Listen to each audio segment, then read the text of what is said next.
Already endangered Masai giraffes are even more at risk than previously thought.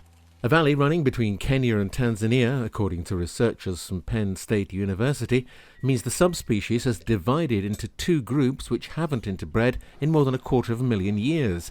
So two separate species are both at risk.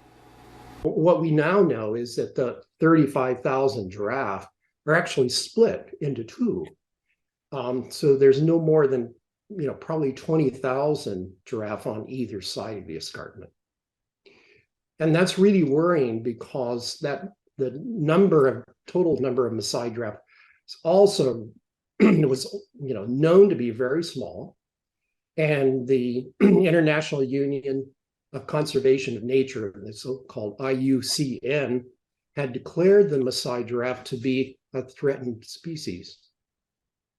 But this actually makes things even more concerning and worrying, is that as the population gets really, really, really small, then that increases the probability that individuals that are very closely related to each other will breeding with each other. And that can lead to what's called inbreeding depression.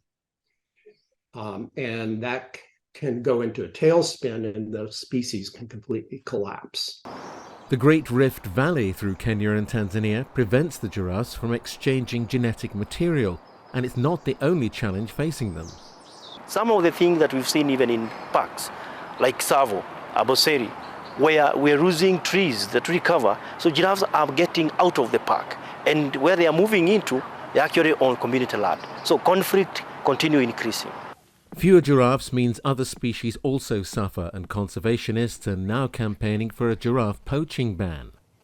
I do know that our regulations, policy, giraffe was not classified as endangered species. So it is the time the policymakers craft the wildlife policy, craft a policy immediately or as soon as we can to put those animals there.